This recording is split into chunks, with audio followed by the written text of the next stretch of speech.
ಇನ್ನು ಹೇಳಿ ಕೇಳಿ ನಾಳೆ IPL ಉದ್ಘಾಟನಾ ಪಂದ್ಯ ನಡೀತಾ ಇದೆ. ನಮ್ಮಲ್ಲಿ ಬೆಂಗಳೂರಿನಲ್ಲಿ ಚಿನ್ನಸ್ವಾಮಿ ಸ್ಟೇಡಿಯಂನಲ್ಲಿ ನಡೆಯುವಂತಹ ಪಂದ್ಯ. IPL ಉದ್ಘಾಟನೆ ಪಂದ್ಯಕ್ಕೆ ಟೈಟ್ ಸೆಕ್ಯೂರಿಟಿಯನ್ನ ನಿಯೋಜಿಸಲಾಗಿದೆ. ಪೊಲೀಸರಿಂದ ಬಿಗಿ ಪೊಲೀಸ್ ಬಂದೋಬಸ್ತನ್ನ ಏರ್ಪಡಿಸಲಾಗ್ತಾ ಇದೆ. ಕ್ರಿಕೆಟ್ ಪಂದ್ಯದ ವೇಳೆ ಜನ ರಸ್ತೆಯಲ್ಲಿ ನಿಲ್ಲಬಾರದು. ಟಿಕೆಟ್ ಇದ್ದವರು ಮಾತ್ರ ಸ್ಟೇಡಿಯಂ ಬಳಿ ಬರಬೇಕು. ವಾಹನಗಳ ಪಾರ್ಕಿಂಗಿಗೆ ಅವಕಾಶ ಇಲ್ಲ. ಆಫ್ಲೈನ್ ಟಿಕೆಟ್ ಸಿಗುತ್ತೆ ಅಂತ ಯಾರೂ ಬರಬಾರ್ದು. ರಸ್ತೆಗೆ ಬಂದು ನಿಲ್ಲುವಂತವರಿಗೆ ಅವಕಾಶ ಕೊಡಲ್ಲ ಅಂತ ಪೊಲೀಸ್ ಆಯುಕ್ತ ಸೀಮಂತ್ ಕುಮಾರ್ ಸಿಂಗ್ ಹೇಳಿಕೆಯನ್ನ ಕೊಟ್ಟಿದ್ದಾರೆ. ನೋಡಿ, ಈಗ ನಾಳೆ ಮ್ಯಾಚ್ ಇದೆ. ಈ ಸಲ ಮ್ಯಾಚ್ ಇದ್ರೆ ಹೆಂಗೆ, ಒಂದು 100 ಜನ ಹತ್ರ ಟಿಕೆಟ್ ಇದೆ ಅಂತಾರೆ, 1000 ಜನ ಸ್ಟೇಡಿಯಂ ಹತ್ರ ಬಂದು ಸುಮ್ಮನೆ ನಿಂತ್ಕೊಳ್ಳೋರು, ಯಾರು ಟಿಕೆಟ್ ಸಿಗ್ಬೋದು ಅಂತ ಹೇಳ್ಕೊಂಡು. ಆಫ್ಲೈನ್ ಟಿಕೆಟ್ ಈ ಸಲ ಅದೆಲ್ಲ ವ್ಯವಸ್ಥೆ ಇಲ್ಲ. ಬಹುತೇಕ ಎಲ್ಲ ಟಿಕೆಟ್ಗಳು ಆನ್ಲೈನಲ್ಲೇ ಸೋಲ್ಡ್ ಔಟ್ ಆಗಿ ಹೋಗಿದೆ. ಇದು ನಿಮ್ಗೆ ಗೊತ್ತಿರೋ ಸಂಗತಿ. ಎರಡನೇದು, ಈ ಬ್ಲಾಕಲ್ಲಿ ಎಲ್ಲ ಮಾರ್ತಾರೆ ಅಂತ ಹೇಳ್ಕೊಂಡ್ಬಿಟ್ಟು ಅಲ್ಲಿ ಬಂದು ನಿಲ್ತಾರೆ. ಈ ಸಲ ಅದು ಕೂಡ ಭಾಳ ಕಷ್ಟ, ಯಾಕಂದರೆ ಪೊಲೀಸರು ಭಾಳ ಬೀಟಲ್ಲಿದ್ದಾರೆ. ಈಗ ಹೆಂಗೆ ಅಂತಾನೆ ಹೋದ ವರ್ಷ ಸಿಕ್ಕಾಕೊಂಡವ್ರು ಸುಮಾರು ಜನ ಪೊಲೀಸರೇ. ಕಳ್ಳರು ಎಲ್ಲಿ ಏನಂತಂದ್ರೆ ಸ್ಟೇಷನಲ್ಲೇ ಇದ್ರು ಕಳ್ಳರು, ಆ ಥರ ಇತ್ತು ಸನ್ನಿವೇಶ.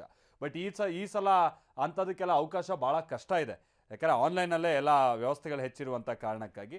ಹಾಗಾಗಿ ಸುಮ್ಮನೆ ಹೋಗೋದು, ಟಿಕೆಟ್ ಸಿಗುತ್ತೆ ಅಂತ ಅಲ್ಲಿ ನಿಲ್ಲೋದು, ಆಮೇಲೆ ಲಾಟಿಲ್ ಪೆಡ್ ತಿಂತ್ಕೊಳ್ಳೋದು, ಇದೆಲ್ಲ ಮಾಡೋಕ್ಕೆ ಹೋಗ್ಬೇಡಿ.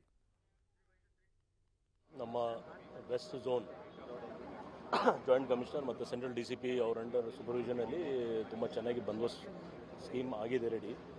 ಜೊತೆಗೆ ಕಳೆದ ಸರಿ ಏನೋ ಸಮಸ್ಯೆ ಆಗಿತ್ತು, ಅದು ಅಂಥ ಸಮಸ್ಯೆ ಆಗಬಾರ್ದು ಆ ನಿಟ್ಟಿನಲ್ಲಿ ನಾವು ತುಂಬ ವಿಶೇಷವಾಗಿ ಪ್ಲ್ಯಾನಿಂಗ್ ಮಾಡಿದ್ದೀವಿ.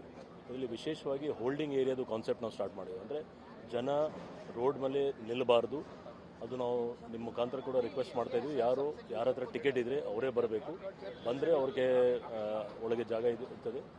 ಮತ್ತು ಈ ಏರಿಯಾದಲ್ಲಿ ಯಾವುದು ವೆಹಿಕಲ್ ಪಾರ್ಕಿಂಗ್ದು ಪರ್ಮಿಷನ್ ಇರಲ್ಲ. ಜನ ವಿದೌಟ್ ಟಿಕೆಟ್ ಇಲ್ಲಿ ನಿಲ್ಲಲಿಕ್ಕೆ ಬಿಡೋದಿಲ್ಲ. ಮೆಟ್ರೋ ಮ್ಯಾಕ್ಸಿಮಮ್ ಯೂಸ್ ಮಾಡಲಿ. ಜೊತೆಗೆ BMTC ಕೂಡ ಮಾಡಲಿ. 3 ಲೇಯರ್ ಸೆಕ್ಯೂರಿಟಿ ಇರ್ತದೆ. ಅದರಲ್ಲಿ ಔಟರ್ ರಿಂಗ್ ಲೇಯರಲ್ಲಿ ನಾವು ಆ್ಯಂಟಿಸಬಾಟಿಕ್ ಚೆಕ್ ಕೂಡ ಮಾಡ್ತಾಯಿದ್ದೀವಿ. ಮತ್ತು ನಮ್ಮ ಪ್ಲಟೂನ್ಸ್ ಕೂಡ ಇದೆ. QRT ಅಂದರೆ ಕ್ವಿಕ್ ರಿಯಾಕ್ಷನ್ ಟೀಮ್ ಇದೆ, ಗರುಡ ಟೀಮ್ ಇದೆ, ಮತ್ತು ವಿಶೇಷವಾಗಿ ಪಿಕಪ್ ಸ್ಕ್ವಾಡ್ ಇದೆ. ಆ ಪಿಕಪ್ ಸ್ಕ್ವಾಡ್ ಅವರು ಎಂಟೈರ್ ಏರಿಯಾದಲ್ಲಿ ಯಾರು ಇಂಥ ಮಿಸ್ಟೇಕ್ ಮಾಡೋರು ಇದ್ದರೆ ಅಂಥವ್ರಿಗೆ ಪಿಕಪ್ ಮಾಡ್ತಾರೆ. ಮತ್ತು ಕೆಲಸ ಇಲ್ಲ ಅಂದರೆ ಸುಮ್ಮನೆ ಅಲ್ಲಿ ತಿರುಗಾಡೋದು, ಒಂದು ಕೂಗಾಡೋದು ಅಥವಾ ಏನೋ ಇದು ಕೇವಸ್ ಮಾಡೋದು, ಅಂಥವ್ರ ಬಗ್ಗೆ ನಾವು ಸ್ಟ್ರಿಕ್ಟ್ ಆ್ಯಕ್ಷನ್ ತಗೊಳ್ತೀವಿ. ಇಷ್ಟೆಲ್ಲ ಮಾಡಿ ನಾವು ಖಂಡಿತ ನಮ್ಮ